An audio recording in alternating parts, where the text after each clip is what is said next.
I'm taking a break from vegetable gardening. I'm going into houseplants. I have this Hoya publicalis and I also have another Hoya. The other one is looking pretty darn good, but this one, not so hot. I've been kind of neglecting it, and before it goes down south even more, I want to propagate it because when in doubt, you can always save your plants by doing a little propagation. And fun fact, we're going to be propagating with perlite, and that actually works out good. So let's go. What's going on, my plant people? So I am the ADHD gardener, where I use gardening, houseplants, and humor as a much needed form of mental health therapy, sobriety, and also learning how to navigate this crazy ass world with ADHD, learning a little something from our plants. And I'm taking a break from veggies and I'm going for houseplants because I have this Hoya that is not looking so good. Now, Hoyas, I mean, in the houseplant world, Hoyas are actually pretty cool. If you do have a Hoya, the first things first is they do not like direct sunlight. They will burn. Their leaves will burn. So you want them in bright, indirect sunlight. Okay, so that's, issue number one. The next one is they are succulents. So they will need a lot of drainage. And they can go through drought spells.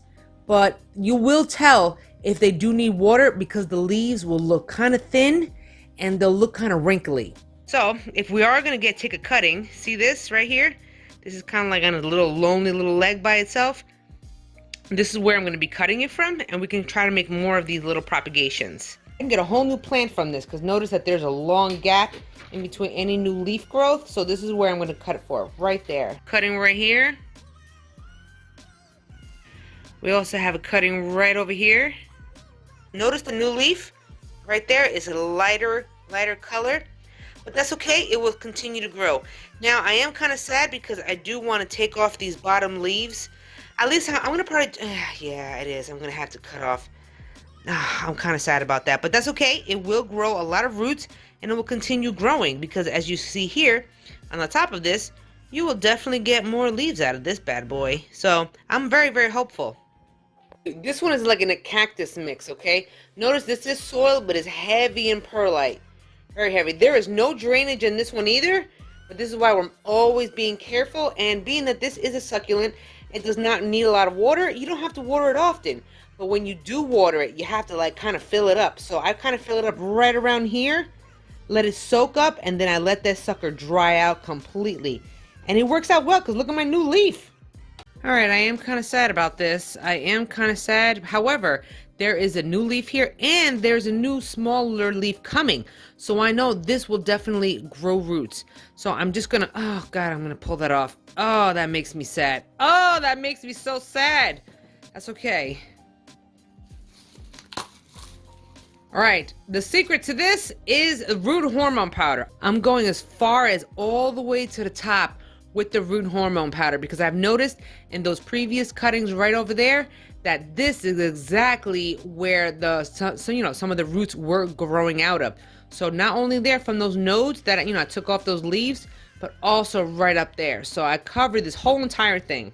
All right, I got a bunch of perlite. Apparently the perlite seems to be working very, very well with cuttings. So I'm going to be doing this again with some more of this. So we're just going to stick this.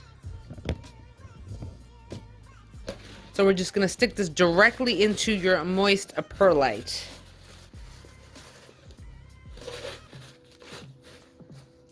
And I'm covering it, okay? I know this is kind of sad. We're also doing this with the other Hoya right here. It's not looking so hot. All right, but we're doing the same thing. We're covering the entire thing. Not only just the stick, but also where all the nodes are, where all the leaves are. I noticed that some of the roots do develop from there. So not only the stem, but also right in there. And here we go.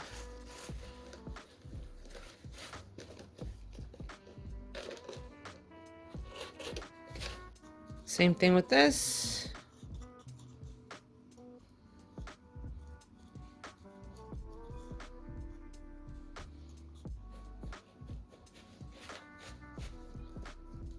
Keep it moist, but the trick is for these Hoyas is to keep the humidity levels in. Normally you'd be using a water bottle to spritz inside of here to maintain the humidity, but Jose took my water bottle, that little sucker.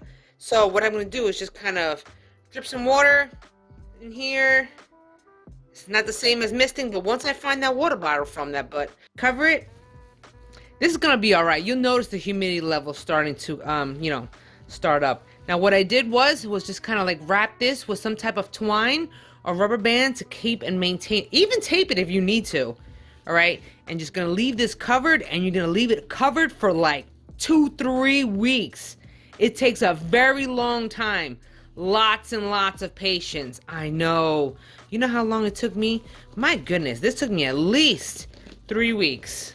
2 to 3 weeks. Just to even see a shred of something. Every now and again, you are going to open this up and continue to water it or mist it or spray it so you can maintain the humidity levels in there. If your perlite dries out, add a little bit more water because you want a humid, moist environment in order for this to kind of work out. Yo, just check out all my animals.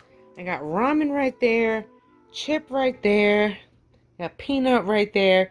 Like, yo, I'm like the ghetto Snow White with all my animals. Look at that. Bam, bam, bam.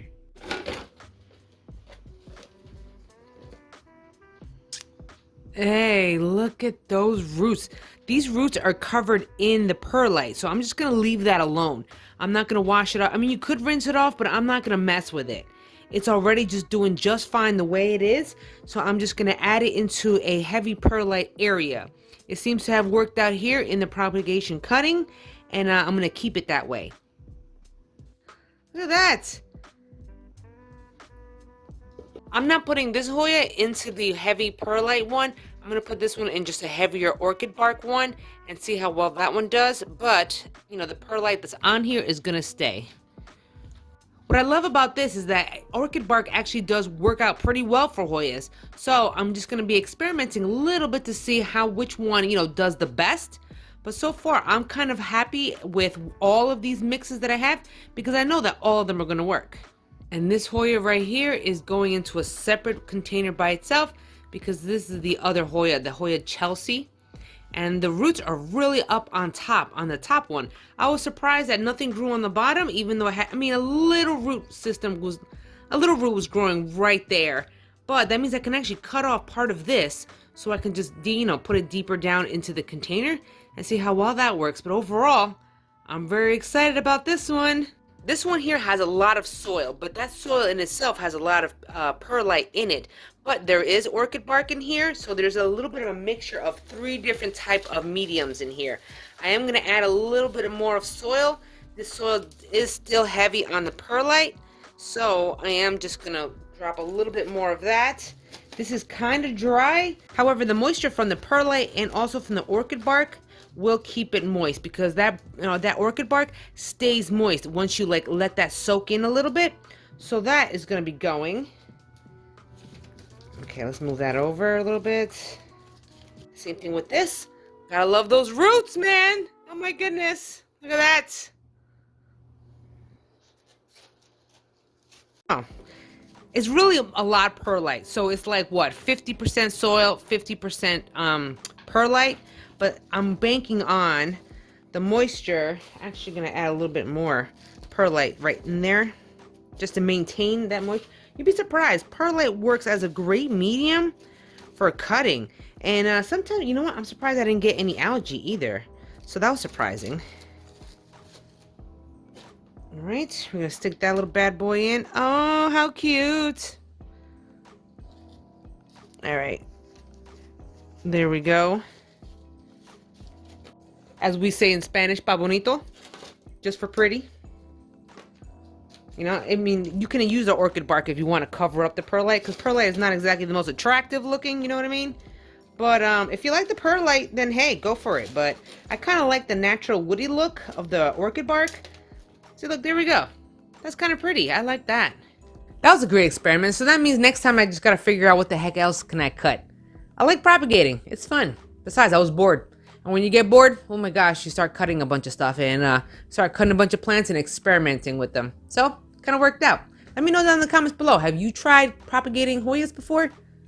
I found it quite interesting. It actually worked out for me. I was so excited, but the only key was patience. Lots and lots and lots of patience. And if you ain't got no patience, waiting for succulent cuttings, it's going to test your patience. If you did enjoy this video, don't forget to smash that like button. Let me know down in the comments below. Do you got any succulent houseplants? Have you ever had any good luck with houseplants? Or good luck with succulents? Or good luck with Hoyas? me tell you, sometimes Hoyas can be a little temperamental, but once you get it, it's pretty darn good. Until the next episode, you guys, where you and me both are going to be growing our happiness one plant at a time, one day at a time. God bless you all. See you in the next episode. Peace and love.